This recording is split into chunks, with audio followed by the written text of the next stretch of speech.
তোমার YouTube চ্যানেলটাই delete করে ফেললা। একটা ছেলে সব জায়গা থেকে হেরে যাওয়ার পর সোশ্যাল মিডিয়াতে একটু জায়গা করার চেষ্টা করছিল, আর তোমরা তাকে বেড়ে ওঠার আগেই কেটে ফেললা। যারা আমার সাথে মিশেছে তারা জানে তুমি ছোট ক্রিয়েটর হও বা বড় ক্রিয়েটর, তুমি গরিব হও বা ধনী, তুমি কালো হও বা ফর্সা, আমি সবাইকে সমান চোখে দেখি, কাউকে দেখাই না অহংকার। যারা আমার এই খারাপ সময় পাশে থাকছো, যারা আমার ইউটিউব চ্যানেল ডিলিট হয়ে যাওয়ার পর আমাকে নিয়ে ভিডিও বানাচ্ছ, আমার ইউটিউব চ্যানেল নিয়ে ভিডিও বানাচ্ছ, আমি তাদেরকে মনে রাখবো আজীবন।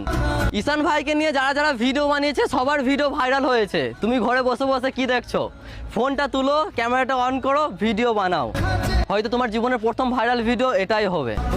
তোমার 10টা ফলোয়ার্স থাকুক বা 10,000, আমার 3টে ইনস্টাগ্রাম আইডি থেকে তোমাদেরকে সাপোর্ট করব এবং তোমাদের ভিডিও ভাইরাল করে দেওয়ার চেষ্টা করব ইনশাআল্লাহ।